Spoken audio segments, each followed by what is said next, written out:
Hello everyone! Andito na naman tayo sa aking munting video. Dito sa buhay ko sa Germany, ipapakita ko sa inyo ang aking buhay, kung ano nga ba yung mga ginagawa ko dito, kung ano nga ba yung buhay kapag andito sa Germany, especially kapag maganda ang season. Ito pinapakita ko lamang sa inyo kung ano yung mga ginagawa ko. Tulad neto, naglilinis kasi maganda ang panahon. Lalo na kapag may araw, grab the opportunity to clean your garden.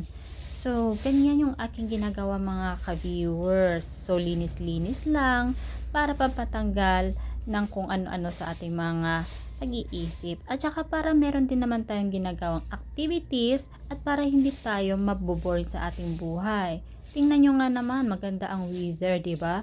So, makikita nyo.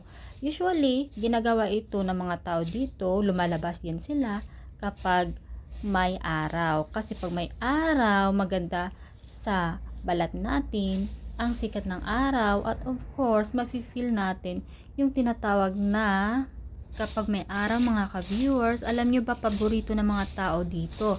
Lalabas at lalabas yan sila at para bumilad lamang sa araw. Kasi maganda ang sikat ng araw at nafe-feel natin dito, ng mga tao dito, yung warm na tinatawag o yung init ng panahon, kumbaga. So, paborito talaga ng mga tao yan dito. At usually, yung mga tao dito, gustong-gusto talaga nila na magiging kakulay natin. Like, for example, brown, ganon. So, ganyan-ganyan talaga. So, ayan, in a good mood nga tayo, diba? So, lumabas din ako tulad ng iba, naglilinis din, at syempre, bumila din sa araw. Of course, mga ka-viewers, sa ilang buwan ba naman na puro lang tayo sa loob ng bahay, malamig. So, ito yung time na kung saan lalabas talaga tayo. Kasi ito yung perfect time para magpainit o bumilad sa araw.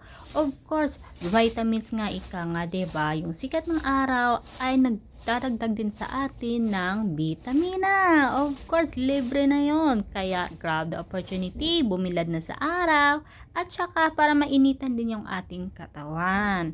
So, ganun yung mga ginagawa ng tao dito. I hope nakakatulong yung video na ito and see you for my next vlog mga ka-viewers. Bye!